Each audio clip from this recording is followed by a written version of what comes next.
Bonjour et bienvenue dans i24 News Business Club, l'émission qui vous parle d'entrepreneuriat, d'innovation, de business.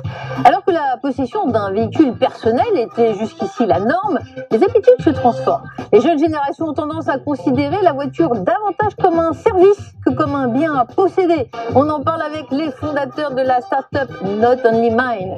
On manque peut-être d'électricité en France, mais il est facile de trouver du thé. Lorsque les températures extérieures chutent, pourquoi ne pas se réchauffer en buvant une tasse de thé? Nous allons recevoir Sylvain Aurébi, refondateur PDG de Kousmité, leader du thé premium en France.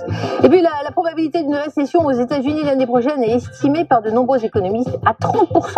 Dans quelle mesure l'inflation va-t-elle impacter la croissance? Des clés de compréhension dans un instant avec François Chollet, président de Montségur Finance. Mais tout de suite, la séquence Impact.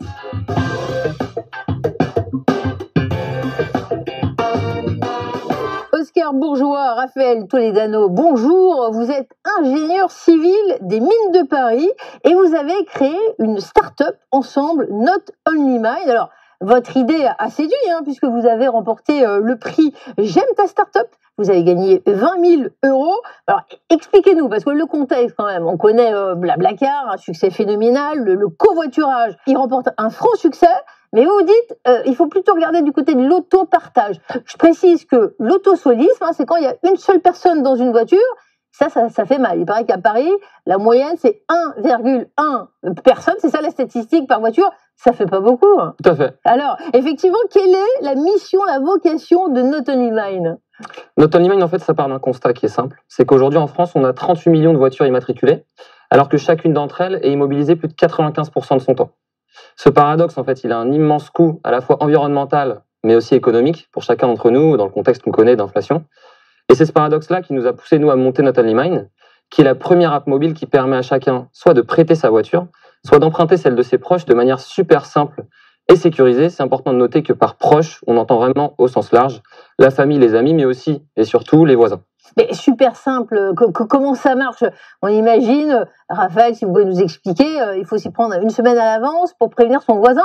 Eh ben, on peut s'y prendre à l'avance, c'est réservé via le calendrier, mais on peut aussi s'y prendre sur le moment, en instantané. Le propriétaire a simplement déclaré qu'il va prêter sa voiture, et ensuite l'emprunteur a 15 minutes pour régler toutes les questions liées à l'assurance, et ensuite on est parti. Par ailleurs, si vous voulez avoir accès à toutes ces fonctionnalités dont on va parler, vous pouvez nous regarder sur les réseaux, et on a ouvert une première version de l'app à un premier cercle d'utilisateurs. On peut tester, c'est-à-dire il y en a qui se demandent comment ça peut marcher si simplement. Oscar Bourgeois, elle est venue comment, cette idée? D'un seul coup, vous vous êtes dit tiens, j'ai envie de prêter ma voiture, ou bien plutôt vous étiez en rade parce que vous n'aviez pas de moyens de locomotion? En fait, dans ma famille, nous, on a choisi de ne pas avoir de voiture pour des raisons écologiques. Mais par contre, ma grand-mère, elle habite quand même en dehors de Paris, à 3 heures de route, et on a quand même souvent besoin de voiture pour aller la voir. Et on s'était plutôt bien organisé avec une famille à côté de la nôtre, on empruntait la voiture. Mais il se trouve qu'il y a un an, cette voiture-là, elle n'a pas été disponible. Et on s'est rendu compte que c'était super difficile d'avoir accès à une autre voiture d'une autre famille, des questions d'assurance, de remboursement. Et même, on a dû finir par en louer une. Donc en fait, il faut répondre à ces questions-là, à ces problèmes, et nous, c'est pour ça qu'on a construit ça. Alors, quels sont les défis à relever? Parce qu'en vérité, je peux très bien donner la clé à ma fille, à un proche, à un voisin, mais il y a des questions d'assurance, est-ce qu'il y a de l'essence dedans, il y a des coûts. Comment on gère tout ça? Et bien en fait, justement, il y a plusieurs problèmes qui se posent au moment du prêt de voiture ou de l'emprunt de voiture, et c'est à ça que notre application va répondre. Donc par exemple, en tant qu'emprunteur, on peut se dire si je casse la voiture, si je fais un accident, est-ce que je suis assuré? À quel point je suis assuré? C'est-à-dire qu'est-ce qui va rester à ma charge? Ensuite, je suis emprunteur, j'ai quand même envie de rembourser le prêteur, mais combien je lui dois? Je lui ai fait un cadeau la dernière fois, cette fois-ci j'aimerais peut-être le payer, mais je sais pas vraiment combien. À la réservation, c'est compliqué de demander, etc. Et donc en fait, nous, dans notre application, on a pris tous ces problèmes-là point par point, et on les a réglés un à un de manière la plus simple et la plus efficace possible. Alors, on est dans un contexte favorable, c'est-à-dire les prix des acteurs de la location, ça flambe, les gens ont une érosion de leur pouvoir d'achat. Quel objectif de chiffre d'affaires vous tablez, quelles sont vos prévisions? Ouais, même au-delà de ça, pour revenir sur les contextes que vous mentionnez, au-delà de ça, il y a même la mise en place des zones à faible émission, qui en fait est totalement favorable à notre solution, c'est-à-dire que d'ici 2025, on va avoir 60% du parc qui va être impossible de circuler dans l'État. Et il va falloir trouver des solutions vraiment pour mutualiser les véhicules. Et pour ce qui est du chiffre d'affaires, nous, on table sur un chiffre d'affaires fin 2023 de 300 000 €. Et justement, on est en train de planifier une levée de fonds pour stabiliser et aller dans le sens de cet objectif-là. Si je prête ma voiture, j'ai envie de gagner un peu de revenus, je peux gagner combien? On peut gagner 1 000 € par exemple. Par quoi? Par an. Ouais. Donc en tant que propriétaire, en fait, on va pouvoir venir adapter le prix qu'on propose sur l'application dans une certaine mesure. Et donc, on va pouvoir prêter sa voiture soit gratuitement si on a envie de faire profiter un membre de la famille, par exemple, soit on va pouvoir prêter sa voiture dans une optique de venir rembourser ses frais, ou encore en mettant un prix un petit peu plus élevé, on va pouvoir prêter sa voiture dans l'objectif de se faire un petit complément de revenu. Mais on reste toujours dans le cadre de l'économie collaborative avec Not Only Mine. Merci messieurs, c'est Not Only Mine, c'est intéressant et j'espère que je pourrai emprunter une Lamborghini dès le mois prochain. Boire ou conduire, plus besoin de choisir. Je vous propose du thé, messieurs, pour introduire la prochaine séquence, le grand entretien. Thé vert ou thé noir les garçons? Plutôt vers moi. D'accord, tout de suite la séquence, le grand entretien.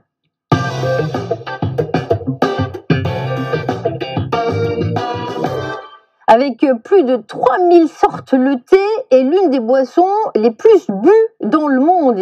Sa consommation a même bondi de 60% en 20 ans. Du thé en sachet de base au thé haut de gamme, un marché de près de 500 milliards. Sylvain Aurébi, bonjour.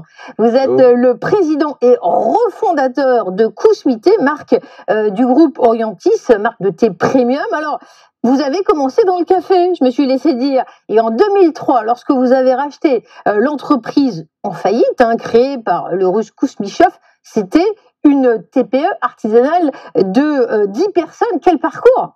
Eh oui, on a mis 19 ans pour arriver là où on est aujourd'hui. C'est une belle histoire. Kousmi était une belle marque endormie. On l'a reprise, on l'a fait revivre avec beaucoup de travail, beaucoup d'équipes, on en a fait ce que c'est aujourd'hui. Alors, c'est un vrai coup de jeune que vous avez donné à la marque. Vous avez revisité les recettes des thés, vous avez revisité les boîtes colorées emblématiques. C'est vrai que ça flash dans les magasins Kousmi-Thé. C'est les jeunes qui sont sensibles à ce type d'emballage. Et puis, je me suis laissé dire que vous ciblez les femmes aussi. Alors, on cible tous les amateurs de thé, et les amateurs de thé sont de divers âges et aussi bien hommes que femmes. Et c'est vrai que les femmes sont plus consommatrices que les hommes. Et c'est vrai que les jeunes sont arrivés au thé grâce à Kousmi, parce qu'on leur a permis de découvrir des mélanges nouveaux. On est un peu sorti de l'Earl Grey et du Lapsang Souchong. On leur a proposé des mélanges nouveaux, les détox, beaucoup d'infusions. Et puis on leur a offert des boutiques qui sont ouvertes, très différentes des vieux comptoirs de thé à l'ancienne qui les impressionnaient, qui les empêchaient de découvrir ce produit formidable. Souvent on parle de stratégie de rupture quand on parle du spatial et c'est pertinent. Mais là aussi, c'est une vraie stratégie de rupture. D'un seul coup, on a retrouvé vos sachets de thé dans les monoprix. D'un seul coup, c'est devenu affriolant. Et comme vous le dites, en contraste avec ces maisons coloniales qui ont d'autres attractivités. Absolument, absolument. On a décidé, quand on a repris Kousmi, de ne pas faire comme les autres. Il fallait qu'on se différencie. Donc très vite, on est allé effectivement sur la couleur, on est allé sur des boutiques beaucoup plus modernes, beaucoup plus ouvertes, beaucoup plus attirantes. On est allé sur des produits donc comme le détox, on a changé notre distribution, on est allé effectivement chez Monoprix, ce qui n'était pas évident pour une marque haut de gamme, ce qui n'était pas évident pour Monoprix non plus de nous prendre à l'époque parce qu'on était inconnus, mais finalement ça a été réussi et pour eux et pour nous, puisqu'on est les numéro 1 en vente chez Monoprix depuis une dizaine d'années maintenant, devant les grands que vous connaissez tous. Et donc, ça fonctionne. La rupture, c'est un peu l'état d'esprit de Kousmi, l'innovation, la rupture, c'est ce qui nous a permis d'avancer. Aujourd'hui, si on fait un instantané, Kousmi-Thé, un chiffre d'affaires de 60 millions d'euros, vous nous en parlez, vous êtes présent dans combien de pays? On est présent dans une trentaine de pays, 60 millions d'euros, c'est post-Covid, évidemment, on a beaucoup souffert du Covid, parce que les boutiques étaient fermées, parce que les aéroports étaient fermés, parce que les cafés-restaurants et hôtels chez qui on vend étaient fermés aussi. Donc on a pas mal souffert pendant cette période. Et maintenant, on repart on repart de 60 millions d'euros aujourd'hui. Alors voilà, vous parlez de cette période avec le sourire, mais vous êtes en pleine stratégie de reconquête. Quels sont les leviers d'action? Les leviers d'action, ils sont multiples, évidemment. Il faut faire revivre nos boutiques aujourd'hui, reconquérir les consommateurs qui sont un peu frileux. Ils ont connu 2 années difficiles. Ils pensaient être sortis du Covid et ne plus en entendre parler. Effectivement, on en entend un petit peu parler encore, mais ils ont découvert la guerre en Ukraine, ils ont découvert l'inflation et ils sont un petit peu frileux aujourd'hui. Alors, vous le disiez tout à l'heure, on peut les réchauffer un petit peu avec notre thé, c'est ce qu'on essaye de faire. Et puis, ils sont frileux quand il s'agit d'ouvrir le porte-monnaie parce que, comme tout le monde, on subit la flambée des prix de l'énergie, l'inflation, et ça, vous n'y êtes pas insensible. On n'y est pas insensible du tout et on a fait beaucoup d'efforts pour pouvoir maîtriser nos prix, voire les faire baisser, puisque depuis le 1er janvier, les prix de nos sachets ont baissé et ont baissé significativement de 15 à 30%, parce que nous fabriquons nous-mêmes nos sachets en France et c'est notre force, c'est ce qui nous permet de maîtriser nos coûts de production et grâce à une amélioration de notre productivité, on a réussi à baisser les prix de nos sachets fabriqués en France, encore une fois, et de les offrir à des prix tout à fait attractifs pour une marque premium. Donc c'est un engagement pour 2023. Également, vous dites, comme de toute manière, les Français souffrent, je veux bien baisser. Alors, c'est de combien hein, le sachet il peut être à 13,40 €. La boîte de sachet était autour des 10 € et elle va aller vers les 6,50 €, 7,50 €. On va placer nos sachets, on a placé nos sachets à ce niveau-là. Et c'est très important parce que on a cette capacité à faire découvrir ce thé qui est excellent au plus grand nombre. Et vous êtes dit, ça fait partie, je veux dire, de votre stratégie d'acteur responsable. Hein, c'est un mot qu'on entend beaucoup chez vous. C'est pourquoi vous aviez lancé les thés bio. Je reviens juste sur ce côté prix. Est-ce que je le comprends effectivement comme une écoute du marché de vos clients pour être responsable ? C'est une écoute d'abord pour répondre à la demande des consommateurs qui veulent des prix moins chers. Aujourd'hui, on leur propose des prix beaucoup moins chers sur les sachets, qui est le mode de consommation le plus simple pour découvrir le thé ou pour le consommer régulièrement. On veut faire de Kousmi une consommation régulière et on propose donc ces sachets à moindre coût aujourd'hui. Alors effectivement, des baisses de prix, c'est pas nécessairement la tendance du marché. Vous n'êtes pas tout seul, hein, que ce soit Mariage Frères, que ce soit la compagnie coloniale Daman. Il y a du monde sur le marché et puis les gros acteurs standardisés, hein, Lipton, Twinings. Vous cherchez, quelles sont votre ambition ? Notre ambition, c'est d'être le leader des thés premium en Europe. On peut toujours imaginer d'aller dans le monde entier, d'aller aux États-Unis, d'aller en Asie. Il se trouve qu'il n'y a pas de leader mondial du thé premium. Il peut y avoir des leaders régionaux. Nous, on a décidé de nous attaquer au marché européen, c'est-à-dire la France, les pays limitrophes, l'Europe de l'Est, et d'adresser ce marché et de devenir leader des thés premium dans ces marchés-là. Alors l'été, en même temps, ils viennent pas de la porte à côté.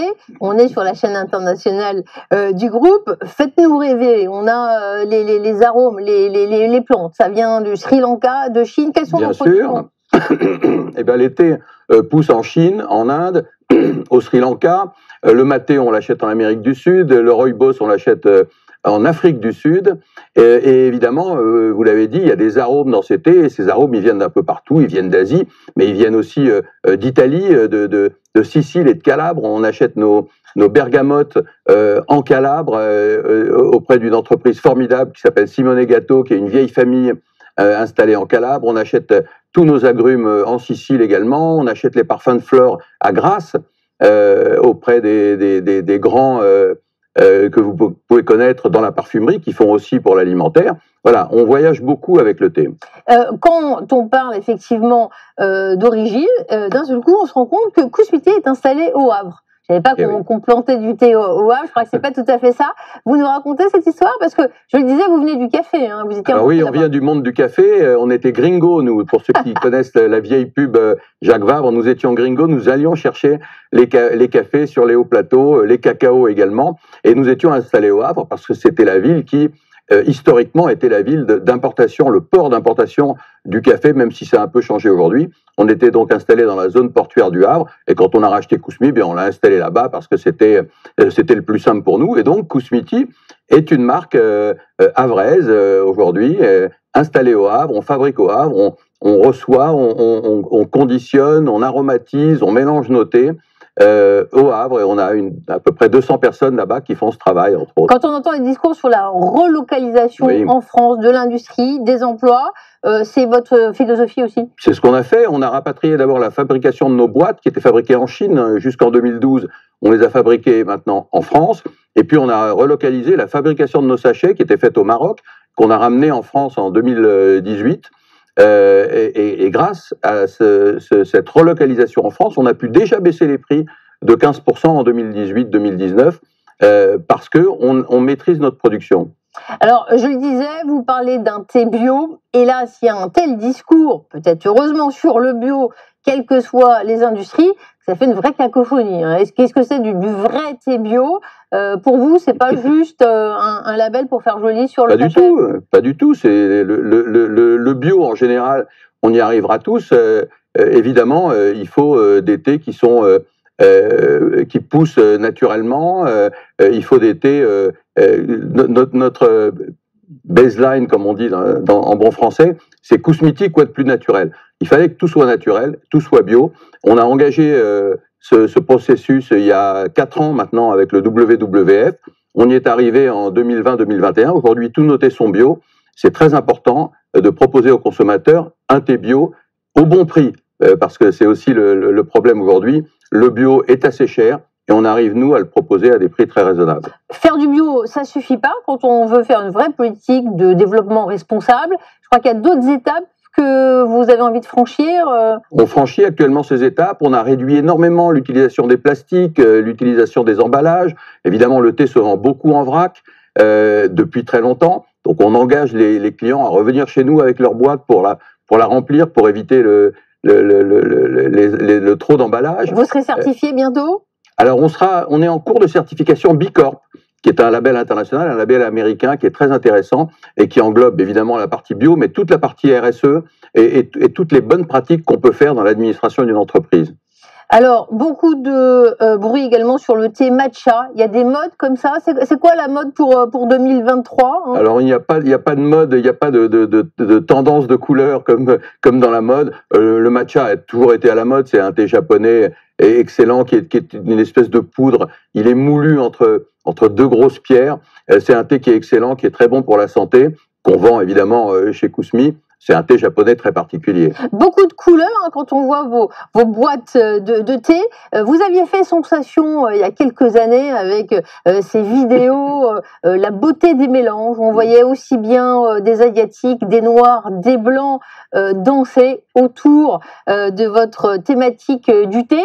C'est un peu votre philosophie, c'est-à-dire des origines multiples et puis finalement le thé pour vous c'est cosmopolite? Bien sûr, c'est le mélange, mais c'était pas que le mélange des cultures, c'était le mélange des goûts, c'était le mélange des couleurs.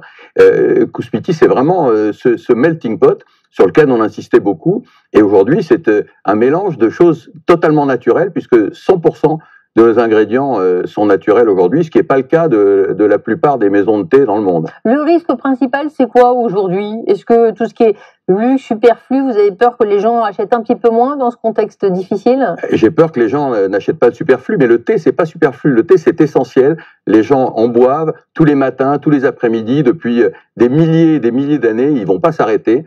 Donc, je vois pas véritablement de risque pour la consommation du thé dans les années qui viennent. Et il paraît que boire du thé serait bon pour la santé. Les chercheurs ont découvert que boire 2 tasses par jour permettrait de vivre plus longtemps. J'ai lu ça dans les Annals of Internal Medicine. Sylvain Réby, Kousmiti a à peine 20 ans, hein, je crois en 2023.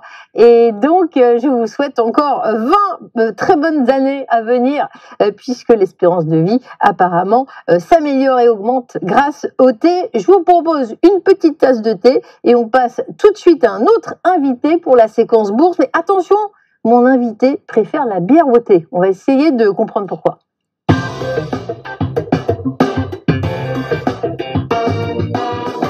Au cours de l'année 2022, les marchés financiers ont dû digérer des taux d'inflation plus élevés plus longtemps que prévu. Des politiques monétaires restrictives, la guerre en Ukraine, les craintes croissantes d'une récession mondiale et les pires conditions financières depuis 2020. Alors comment aborder 2023? C'est la question que je vous pose. François Chollet, président de Montségur Finance. François Chollet, bonjour. Bonjour Fabien. Merci d'être notre invité. C'est vrai que la bourse, les obligations ont quand même subi depuis le début de l'année 2022 la pire destruction de richesse depuis quasiment un siècle. On peut se demander si le pire n'est pas à venir encore. Alors, l'année que nous avons traversée en 2022 restera dans les annales. Pour une raison simple, c'est que on est habitué sur les marchés financiers à avoir de la volatilité. Les actions, on le sait bien, et souvent les porteurs le savent aussi, ça peut varier à la hausse et à la baisse de manière significative. Là où on est un peu surpris, lorsqu'on n'a pas l'historique, c'est de voir que le placement le plus sûr, l'actif sans risque, les obligations, qui sont des contrats finalement, où on prête de l'argent à un État ou à une entreprise contre une rémunération qui est un taux d'intérêt, sont réputés contrebalancer le risque des actions. Et l'année 2022 sera l'année qui aura marqué les esprits et l'histoire, tout simplement parce que on a subi sur cette classe d'actifs normalement peu risquée toutes les hausses de taux et donc des baisses faciales de la valeur des portefeuilles obligataires, parfois même supérieures aux baisses qu'on a connues sur les actions. Et donc ça, c'est quelque chose qui est tout à fait particulier et qui rend cet exercice extrêmement difficile pour 2022. En vérité, on pouvait faire un très bon stock picking action et plutôt sauver les meubles. Et si on avait des portefeuilles plutôt prudents avec beaucoup d'obligations, ma foi, on a eu des performances qui ne correspondaient pas du tout au mandat qu'on pouvait imaginer auprès de vos gérants. Donc c'est une année très difficile pour les gérants obligataires, un annus horribilis s'il en est. Pour les gérants actions, on va dire que la fin d'année était un peu moins compliquée. Si vous n'aviez pas trop de valeurs technologiques ou de valeurs du Nasdaq qui ont, il faut bien le dire, bien profité pendant de nombreuses années de la hausse des marchés, vous pouvez être passé à peu près à côté de la crise de 2022. Je pense par exemple aux valeurs du luxe, on parle en France des valeurs du luxe, on pense aux valeurs de l'énergie. Les profits dans ces secteurs-là ont été historiques en 2022. Alors, 2022, on a vu des sacrées corrections, mais ces corrections, comment on les interprétait? Est-ce qu'elles anticipaient la récession dont on nous parle, qu'on commence à craindre, ou elle prend juste en compte les problèmes inflationnistes d'après vous? Le diapason des marchés en 2022, et ce sera le cas encore en 2023, c'est les taux d'intérêt. Ils ont été gouvernés par l'inflation. C'est l'inflation liée au surcroît de demande et avec des chaînes d'approvisionnement qui étaient un petit peu bousculées, qui a fait monter et apparaître cette inflation qui n'était pas apparue depuis bien longtemps sur les marchés financiers. Et donc les taux d'intérêt sont fortement remontés. La période de l'argent gratuit, elle est derrière nous, c'est terminé et on la reverra pas de sitôt. Et donc c'est toute l'échelle de la rémunération du risque et du temps qui s'est remise en place. Ça a impacté aussi bien des secteurs comme l'immobilier. On a vu notamment les sociétés foncières cotées perdre quasiment la moitié de leur valeur en 2022. C'est historique. On n'aurait jamais pu imaginer que la valeur d'actifs que sont les patrimoines immobiliers fondent autant sur les marchés financiers. C'est valable pour les actions, c'est valable pour les obligations des entreprises parce que on va demander un surcroît de rémunération pour prêter de l'argent aux entreprises aujourd'hui, d'autant plus si elles ont un bilan qui est un peu risqué. Et le plus étonnant, c'est pour les États. Imaginez que les États ont pu emprunter sur des durées de 20, 30, parfois même 100 ans sur les marchés, et ces émissions de dette-là ont perdu jusqu'à 20-25% de leur valeur. Ça, c'est un crack historique. Quelle thématique on peut jouer dans ce contexte difficile? Vous m'avez parlé des aristocrates du dividende. Ça me paraît intéressant, ça. C'est assez simple à comprendre. On va dans une période où on peut avoir du risque, tout simplement parce que les taux vont continuer à monter. Les politiques monétaires vont être encore restrictives, du moins pour le premier semestre 2023. Et donc, face à ça, vous risquez un ralentissement économique. Qu'est-ce qu'on a accumulé en 2022? Des profits records, partout, et notamment en Europe. Et donc, ces profits vont être redistribués, pour certaines sociétés en tout cas, au travers des dividendes, des rachats d'actions. Et donc, on peut trouver, pour cette année 2023, des entreprises de grande qualité, avec des bilans plutôt solides, qui ont fait des gros résultats et qui vont pouvoir distribuer une partie significative de ces résultats en 2023.